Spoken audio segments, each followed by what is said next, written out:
बिस्मिल्लाहिर्रहमानिर्रहीम। अस्सलाम वालेकुम। आप लोग देख रहे हैं YouTube channel law and wisdom और मैं हूं इंजीनियर एडवोकेट अयाज नूर।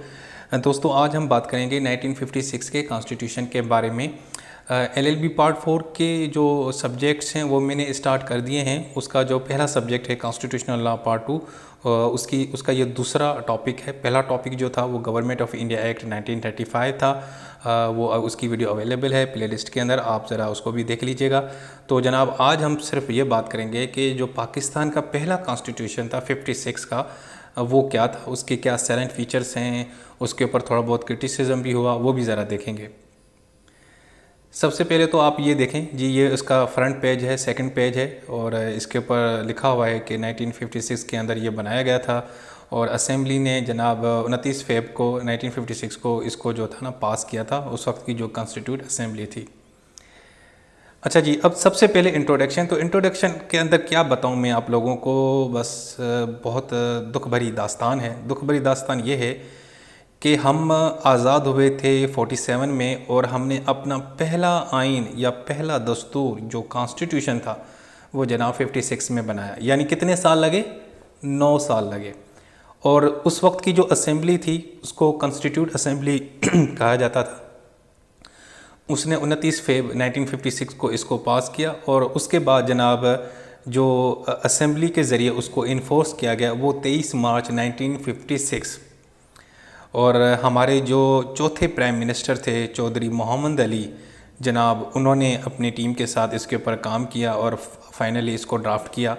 और इस कॉन्स्टिट्यूशन के अंदर हमने अपना नाम जो रखा, इस मुल्क या देश का जो नाम रखा वो रखा इस्लामिक रिपब्लिक ऑफ पाकिस्तान। पहले तो वैसे पाकिस्तान था लेकिन कोई ऑफिशियल नाम हमारा नहीं था, लेकिन जो हमने पहला अपना कॉन्स्टिट्यूशन बनाया 56 में, उसमें हमने खुद को Islamic Republic of Pakistan declare किया।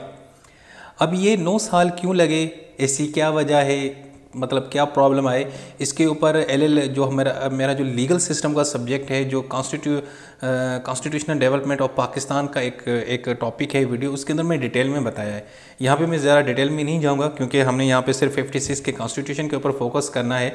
लेकिन देखें कि हमने 9 साल के बाद अपना कॉन्स्टिट्यूशन बनाया और जो हमारा पड़ोसी है भारत, इंडिया, उसने 1950 के अंदर पहला अपना कॉन्स्टिट्यूशन बना लिया था। यानी सिर्फ 3 साल के अंदर वो जनाब अपना उसने आइन बना लिया और हमें 9 साल लगे।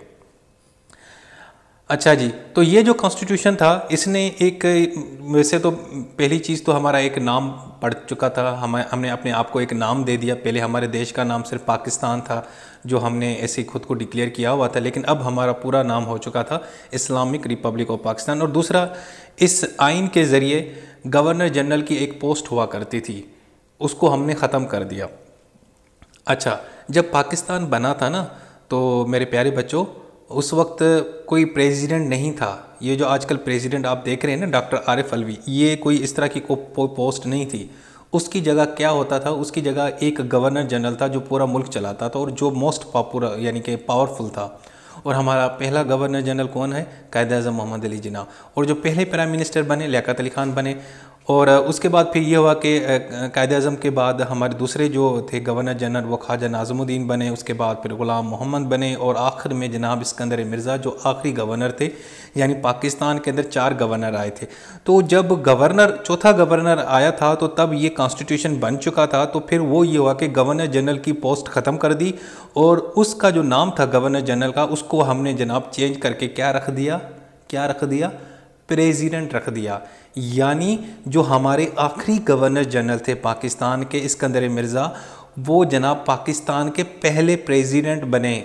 क्योंकि आइन बन चुका था तो हमने अब कुछ तब्दीली की और हमने अपने आइन के अंदर गवर्नर जनरल की जगह प्रेसिडेंट की पोस्ट को यानी कि हमने जगह दी और गवर्नर जनरल का नाम तब्दील होकर प्रेसिडेंट पड़ गया। लेकिन बदकिस्मती के साथ दोस्तों, मैं आप लोगों को क्या बताऊं, बस सिर्फ 2 साल के अंदर, सिर्फ 2 साल क्या, 56, 58 वो मार्च में, और 2 साल 58 के 7 अक्टूबर को इसी जनाब सिकंदर मिर्ज़ा ने जिसको इस आइन ने गवर्नर से प्रेसिडेंट बनाया, उसने जनाब इसको एब्रोगेट कर दिया, इस कॉन्स्टिट्यूशन को ख़त्म कर दिया और मार्शल लॉ लगा दिया। और जनाब फिर गन जो है ना अयूब खान साहब थे, उनको चीफ मार्शल लॉ एडमिनिस्ट्रेटर लगा दिया। तो ये तो हो गया इंट्रोडक्शन। सो अक्सर बच्चे ना कंफ्यूज होते हैं, वो समझते हैं कि पहला जो मार्शल लॉ था वो अयूब ने लगाया। नहीं, वो पहला मार्शल लॉ सिकंदर मिर्ज़ा ने लगाया। ये कौन बंदा था? ये पाकिस्तान का आखिरी गवर्नर और पहला प्रेसिडेंट था। सो ये ज़रा मैं आपकी ज़रा जनरल नॉलेज और करंट अफेयर के MCQs भी यहाँ साथ में तैयार करवा रहा हूँ। अच्छा जी, ये हो गया हमारा इंट्रोडक्शन। अब हम इसका ज़रा बैकग्राउंड देखेंगे। देखें 47 के अंदर हुआ ये था कि हम 2 हिस्सों में डिवाइड हो गए, पाकिस्तान और इंडिया। सो हमारे पास कोई आइन नहीं था, कोई कानून नहीं था कि जिसके तहत हम अपने मुल्क को चलाएं, अपनी गवर्नमेंट को चलाएं।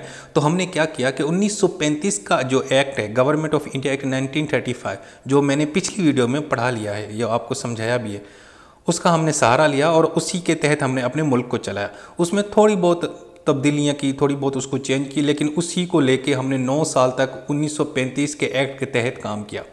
और आपको पता है 1935 से जो कानून था उसके तहत हमने जो अगर हलफ उठाना था वो किसके अगेंस्ट उठाना था, किसके सामने हलफ उठाना था? हमने जनाब क्वीन के अगेंस्ट उठाना था। और आपको पता है 56 तक हमारी जो ये इस वक्त जो क्वीन जो फौत हो चुकी हैं, अल्लाह को प्यारी हो चुकी हैं, वो हमारी भी क्वीन थी, वो हमारी मोनार्क थी और हमारे गवर्नर जनरल उसके नाम से ही जो है ना सारे काम करते थे। ओके हो गया। लेकिन 56 में फिर हमने अपना कॉन्स्टिट्यूशन बना लिया। अब इसका सिलसिला ये हुआ कि जी सबसे पहले इस आइन को बनाने के लिए 1947 के अंदर एक असेंबली बनाई गई। क्या बनाई गई? असेंबली। जिस तरह आजकल देखते हैं ना नेशनल असेंबली, सेनेट, बिल्कुल इस तरह की कुछ, वैसे उसकी तादाद बहुत कम थी लेकिन असेंबली बनाई गई। और उस असेंबली का नाम क्या था? कॉन्स्टिट्यूट असेंबली, जिसको उर्दू में आइन साज असेंबली कहते हैं। अब ये असेंबली क्या थी, क्यों बनाई गई? और भाई ये इसीलिए बनाई गई कि भाई उसमें कुछ सियाने बंदे बैठे थे, उनको ये टास्क दिया गया कि भाई हमारा नया नया मुल्क बना है, सो ज़रा करें, हमारा अपना भी कोई आइन हो ना। अब कब तक हम गोरे के जो है ना वो धार पे चलेंगे? गोरे का आइन जो है ना 1935 का, वो हमें ज़रा सूट नहीं करता, छोड़ें, ज़रा अपना आइन बनाते हैं। वो देखो इंडिया भी तो बना चुका है ना, इंडिया भी तैयारी कर रहा है, हम भी तैयारी करते हैं, तो देखते हैं पहले कौन बनाता है। लेकिन जनाब इंडिया जीत गया, वो 1950 में उसने अपना आइन बना लिया और हमें फिर 9 साल लगे। उसके बड़ी वजूहात हैं, हम आपस में लड़ते रहे, सेट नहीं हो रहे थे, और मतलब मैं क्या बताऊं यहाँ पे आपको। खैर जी, पहली असेंबली बनाई गई और उस असेंबली ने हमारे जो आइन है उसके ऊपर काम किया। तो सबसे पहले उसने जो काम किया, उसने एक ऑब्जेक्टिव्स रेजोल्यूशन करारदाद मकासद बनाई और उसके अंदर ज़रा एक्चुअली उन्होंने हमें एक आइडियाज़ दिया कि हमारा जो आइन होगा उसके अंदर क्या चीज़ें होंगी।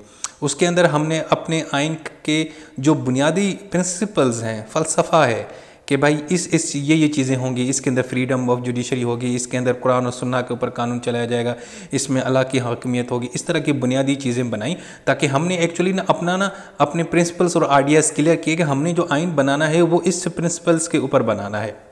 तो सबसे पहले इस असेंबली ने 1949 के अंदर ऑब्जेक्टिव रेजोल्यूशन बनाया और इसके ऊपर मैं एक अलग वीडियो बनाऊंगा। और उसके बाद जनाब हुआ ये कि इस असेंबली को तोड़ दिया गया। हाँ जी, आपने सही सुना, इसको डिज़ोल्व कर दिया गया। कब किया? 1954 में। किसने किया? जनाब गवर्नर जनरल थे एक, सर गुलाम मोहम्मद, मलिक गुलाम मोहम्मद साहब। ये पाकिस्तान के तीसरे गवर्नर थे। मैंने आपको बताया ना कि गवर्नर जो था ना, अब आइन बनने से पहले गवर्नर ही सारा मामला देखते थे। प्राइम मिनिस्टर भी होता था लेकिन वो बेचारा इतना पावरफुल नहीं होता था। पहले प्राइम मिनिस्टर लियाकत अली खान थे, उसके बाद ख्वाजा नाज़मुद्दीन आए और उसके बाद मोहम्मद अली बोगरा और उसके बाद चौधरी मोहम्मद अली, उसके बाद चलो चल। तो गुलाम मोहम्मद जो थे ना वो तीसरे हमारे गवर्नर जनरल थे। उसने क्या कि इस असेंबली को तोड़ दिया। क्यों तोड़ा? इसकी वजूहात कुछ और हैं, किसी और दिन मैं आपको इसको डिटेल में बताऊंगा कि उसका रीज़न्स क्या था। लेकिन भाई उसकी उनके साथ बनी नहीं, उनको मुनासिब नहीं लगा। वो सोच रहा था कि ये जो बंदे हैं ना ये ऐसा आइन बना रहे हैं जिसके अंदर ना गवर्नर जनरल की पावर ख़त्म हो जाएंगी। मैं आपको ये बताता चलूँ कि 1935 एक्ट के तहत जो गवर्नर जनरल था ना उसके पास बहुत ज़बरदस्त पावर्स थी, इतनी अच्छी पावर्स थी कि वो सारी चीज़ें अपने कंट्रोल में रखता था। तो इसको कहीं से भनक लग गई गुलाम मोहम्मद को कि यार ये जो आइन बना रहे हैं उसके अंदर तो गवर्नर जनरल का काम ज़्यादा नहीं होगा, सारी पावर्स प्राइम मिनिस्टर के पास चली जाएंगी। तो खैर और भी बड़ी वजूहात थी लेकिन उसमें से एक रीज़न ये भी था। तो इस बंदे ने क्या किया जनाब, उस असेंबली को ही ख़त्म कर दिया। देखें हमारी किस्मत, जिस असेंबली को हमने बनाया था, जिन लोगों को हमने बिठाया कि आइन बनाओ, उसी को ही हमने तोड़ दिया 54 में। अच्छा जी, उसके बाद फिर एक दूसरी असेंबली बनाई गई, सेकंड कॉन्स्टिट्यूट असेंबली, और उसको टास्क दिया गया। बिलाखिर जनाब उस असेंबली जो है ना, सेकंड असेंबली, वो कामयाब हुई और हमने अपना पहला आइन 56 में बना लिया और 23 मार्च को हमने ये इन्फोर्स करा दिया। सो इस हवाले से अगर देखा जाए कि 14 अगस्त से लेकर 1 मार्च तक 1956 तक हमने गवर्नमेंट ऑफ इंडिया एक्ट के ज़रिए ही अपना यानी कि मुल्क चलाया।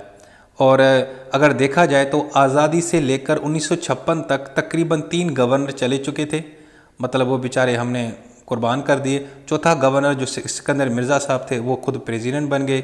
4 प्राइम मिनिस्टर को हम लोगों ने भुगता दिया, उसमें लियाकत अली खान साहब अल्लाह को प्यारे हो गए, ख्वाजा नाज़मुद्दीन साहब को हटा दिया गया, उसके बाद मोहम्मद अली बोगरा साहब को भी हटा दिया गया और उसके बाद जनाब चौथे जो थे चौधरी मोहम्मद अली, उनकी मौजूदगी में ये हमने आइन बना दिया। तो अब ये देखें कि बेचारे हमने 4 प्राइम मिनिस्टर ये हो गए। उसके बाद 2 असेंबलियां भी हमने ख़त्म कर यानी कि हमने यूज़ की। पहली असेंबली थी वो आपको पता है, मैंने वो उसको डिज़ोल्व किया और दूसरी असेंबली के दौरान ही ये बन गया। और तकरीबन कितने साल लगे? 9 साल लगे। 9 साल के बाद हमने पहला आइन बनाने में कामयाब हुए। लेकिन जनाब जैसे ये आइन बना था ना दस्तूर में, तो हमारी जो हिंदू मेजॉरिटी पार्टीज़ थी, क्योंकि पाकिस्तान में भी हिंदू थे बहुत, सिंध के अंदर, लाहौर के अंदर उनकी बड़ी मेजॉरिटी थी, और इसी तरीके से जो अवामी लीग थी, जो ईस्ट पाकिस्तान यानी मौजूदा जो बांग्लादेश है उसकी जो पार्टी थी, उन्होंने बड़े एतराज़ात उठाए। उन्होंने कहा कि इस आइन के अंदर हमारे लिए कुछ नहीं है, इसमें ऐसे लग रहा है कि सारी पावर्स जो है ना, जो ये मौजूदा पाकिस्तान है, ये जो 4 सूबे हैं इनको दी गई हैं, और हमारी इतनी यानी कि और हमारी डिमांड्स को आप लोगों ने इग्नोर किया। हमने जो आपको प्रोपोज़ल सजेशन दी आपने रखी नहीं, और जो हिंदू मेजॉरिटी थी उनको ऑब्जेक्टिव रेजोल्यूशन के ऊपर जो है ना तहफ़्फ़ुज़ात थे, वो कह रहे थे कि इससे जो है ना मुल्क में जो है ना शिद्दत पसंदीगी बढ़ेगी। आपने सिर्फ जो है ना एक ख़ास मज़हब की चीज़ें डाल दी हैं, आपने इस मुल्क को सिर्फ मुल्क रहने देते, आपने इस मुल्क का जो है मज़हब है वो इस्लाम क्यों डिक्लेयर किया? आपको बस मुल्क का कोई नहीं, किसी भी देश का कोई जो है ना मज़हब नहीं होता, वो रियासत का नहीं होता, वो लोगों का होता है। लेकिन बहरहाल इन लोगों की इनका एतराज़ात है, इन्होंने एहतजाज किया लेकिन हुआ नहीं। बिलाकर 56 में जनाब ये कॉन्स्टिट्यूशन इन्फोर्स हो गया। सो दोस्तों ये छोटी सी स्टोरी मैंने आपको बताई समझाने के लिए। वैसे तो ये बड़ा है कि मैं तुक भरी दास्तान है, और एक वीडियो बनाऊंगा 56 से पहले क्या क्या हुआ उसके ऊपर एक अलग से वीडियो बनाऊंगा, लेकिन यहाँ पे नहीं, फिर आप लोग कंफ्यूज हो जाओगे कि क्या लिखें क्या ना लिखें। एक तो माशाल्लाह इतने सादे हैं आप लोग, आपको हर एक चीज़ बतानी पड़ती है। कुछ बच्चे नीचे मुझे कमेंट कर रहे होते हैं कि सिलेबस बता दें। ओ भाई, पंजाब यूनिवर्सिटी की वेबसाइट नहीं देखी? जाओ बच्चे वहाँ पर क्लिक करो, सिलेबस में जाओ, मिल जाएगी। यार दुनिया जहाँ की पता नहीं क्या क्या फिल्में तुम लोग डाउनलोड कर लेते हो, तुम अपनी यूनिवर्सिटी की वेबसाइट पे नहीं जा सकते, वहाँ पे सिलेबस होता है, वहाँ पे पास पेपर भी पड़े होते हैं, तो वहाँ से देख लिया करो मेरी जान, ज़रा कुछ तो एक्टिव बना करो। अच्छा, सबसे पहले अब देखते हैं साइलेंट फीचर्स 56 के। नंबर 1, ये रिटन कॉन्स्टिट्यूशन था, इसके 13 पार्ट थे, 6 शेड्यूल थे और 234 आर्टिकल्स थे। नंबर 2, प्रीएम्बल इसके अंदर था। और प्रीएम्बल क्या होता है? प्रीएम्बल ये होता है कि यार कोई भी जब आइन बनता है ना, तो उसका एक इंट्रोडक्शन होता है। ये इंट्रोडक्शन था। इस इंट्रोडक्शन के अंदर हमने पता है कौन सी चीज़ें लिखी? वो लिखी जो ऑब्जेक्टिव्स रेजोल्यूशन के अंदर थी, वो सारी की सारी हमने लिखी कि ये कुरान और सुन्ना के ऊपर रहेगा, इसके अंदर फ्रीडम ऑफ ये होगी, इसके अंदर लोगों को आज़ादी होगी, फ्रीडम ऑफ यानी कि फंडामेंटल राइट्स होंगे, फला फला फला, ये यानी इंट्रोडक्शन भी इसके अंदर था, प्रीएम्बल भी था। उसके बाद ये पार्शली रिजिड था और कुछ फ्लेक्सिबल था, यानी ये दस्तूर इतना सख्त भी नहीं था कि इसको मतलब तब्दील करें, और ना ही इतना फ्लेक्सिबल था कि जब दिल चाहे इसको तब्दील कर दिया। यानी तब्दील का मतलब है कि इसके अंदर कोई तब्दीली लानी है, इसको अमेंड करना है, इसको एडिट करना है, कुछ भी करना है, तो ये मतलब ना बीच में था। दूसरा, इस्लामिक रिपब्लिक, हमने इस दस्तूर के ज़रिए अपना नाम इस्लामिक रिपब्लिक रखा, पाकिस्तान इस्लामिक रिपब्लिक डिक्लेयर हो गया। दूसरा, फेडरलिज्म को इंट्रोड्यूस कराया गया। फेडरलिज्म का मुराद क्या होता है? इसमें यह होती है कि 2 गवर्नमेंट होती है, एक सेंटर में और एक सूबों में। सूबे अपनी अपनी गवर्नमेंट चलाते हैं, लेकिन सेंटर में एक गवर्नमेंट होती है जिसको फेडरल गवर्नमेंट कहती है। बिल्कुल इसी तरीके से जो आजकल हमारे यहाँ है, फेडरल गवर्नमेंट में प्राइम मिनिस्टर जनाब शहबाज शरीफ और उनके कैबिनेट और वज़रा हैं जो पूरे मुल्क को लुक आफ्टर करते हैं, और सूबों में अलग अलग हैं। जैसे सिंध के अंदर पीपल्स पार्टी की हुकूमत है, पंजाब में इस वक्त पाकिस्तान तहरीक इंसाफ की है, केपी में भी पाकिस्तान तहरीक इंसाफ की है, और बलूचिस्तान में तो सब मिक्स हैं आपस में। तो ये फेडरलिज्म। दूसरा, इसके अंदर पार्लियामेंट्री फॉर्म ऑफ गवर्नमेंट थी। पार्लियामेंट फॉर्म ऑफ गवर्नमेंट वो होती है जिसके अंदर प्राइम मिनिस्टर जो है ना वो हेड ऑफ गवर्नमेंट होता है, वो सारे मामला देखता है, और उसके पास कुछ मेंबर्स होते हैं, कैबिनेट होती है जिनको हम वफाकी वज़ीर बोलते हैं, मुख्तलिफ डिपार्टमेंट उनको दिए जाते हैं। और ये जो कैबिनेट होती है ये एक्चुअली कहाँ से लाई जाती है? ये जो पार्लियामेंट में लोग होते हैं वहीं से हम उनको उठा के वज़ीर बना लेते हैं, जो बिल्कुल इस तरह आज भी चल रहा है। दूसरा जो अहम चीज़ है जो पाकिस्तान की बाकी जितने भी कॉन्स्टिट्यूशन में थे उसमें ये चीज़ इतनी आपको नज़र नहीं आएगी। वो थी जनाब वन हाउस पार्लियामेंट, यूनिकैमरल, यानी पाकिस्तान की जो असेंबली थी वो यूनिकैमरल थी, यानी उसका एक ही हाउस था, कोई अपर लोअर हाउस नहीं था, ओनली सिंगल हाउस। और उसमें 300 मेंबर्स थे, 150 मेंबर्स यानी यहाँ से लिए गए थे सिंध, पंजाब के पी और बलूचिस्तान से, और 150 मेंबर्स दूसरी साइड यानी बांग्लादेश से थे। यानी ये वन हाउस था, सिंगल हाउस था, ये एक ही नेशनल असेंबली थी, ये कोई बाइकैमरल नहीं थी जिस तरह आज है। आज तो सेनेट बना हुआ है और साथ में नेशनल असेंबली है ना, वहाँ पे सिर्फ एक ही हाउस था। ये बहुत ही अहम इसका पॉइंट है, ये ज़रूर याद रखिएगा, ये एमसीक्यू इसके लिए तैयार कीजिएगा। ये अक्सर आपसे पूछेगा कि जी किस आइन ने जो है ना यूनिकैमरल जो है ना पार्लियामेंट का कॉन्सेप्ट दिया, वन हाउस पार्लियामेंट कहाँ पे थी। अच्छा जी, उसके अलावा इस आइन के अंदर आपको फंडामेंटल राइट्स मिलेंगे। हाँ जी बिल्कुल, जो 56 में भी थे और आज भी 73 में हमारा जो आर्टिकल है ना 8 से लेकर 28 वो 50 ये फंडामेंटल राइट्स के बारे में बताता है। और पता है ना आप लोगों को फंडामेंटल राइट्स किसको बोलते हैं? बुनियादी हकूक़, आपके जीने के, मरने के, खाने के, पीने के, सोने के, बात करने के, और अपनी एजुकेशन क्या करनी है, सेहत लेनी है, आपको राइट ऑफ यानी कि फ्री ट्रायल हो, रूल ऑफ लॉ हो, आपकी प्रोटेक्शन की जाए, आपकी प्रॉपर्टी की, आपकी प्राइवेसी की, आपकी इंटीग्रिटी की, आपको ऑनर दिया जाए। ओके, ये सारी चीज़ें। इसके अलावा इसमें इस आइन के अंदर जो एग्जीक्यूटिव हेड था, यानी जो मुल्क को एग्जीक्यूट करेगा, चलाएगा, वो कौन था? वो जनाब प्राइम मिनिस्टर थे। और प्राइम मिनिस्टर के पास कुछ लोगों की टीम थी, उन टीम को उसने कैबिनेट का नाम दिया, कैबिनेट मेंबर्स हो गए। और वो लोग कहाँ से आते थे? वो जनाब पार्लियामेंट से जो एमएनए होते थे उनको उठा के इन्होंने अपनी एक कैबिनेट बनाई। इसके अलावा हेड ऑफ द स्टेट यानी रियासत का यानी पूरा मुल्क है, रियासत है, पूरा जो स्टेट है उसका हेड कौन है? उसका हेड जनाब है प्रेसिडेंट। बिल्कुल इसी तरीके से जिस तरह आज डॉक्टर आरिफ अलवी साहब हेड ऑफ स्टेट हैं और prime minister head of government हैं, तो उस वक्त भी हेड ऑफ स्टेट प्रेसिडेंट थे, उसके पास अपॉइंटमेंट की पावर्स थी जिस तरह आजकल अपॉइंटमेंट है। आजकल आप आर्मी चीफ की अपॉइंटमेंट की बात चल रही है ना, तो कहते हैं ना कि प्राइम मिनिस्टर एडवाइस करेगा प्रेसिडेंट यानी डॉक्टर आरिफ अलवी को और वो फिर अपॉइंट करेगा। तो इसी तरीके से उस टाइम भी जो अपॉइंटमेंट थी वो सारी की सारी प्रेसिडेंट के नाम से होती थी, वही आकर लास्ट में उसको अप्रूव करता था।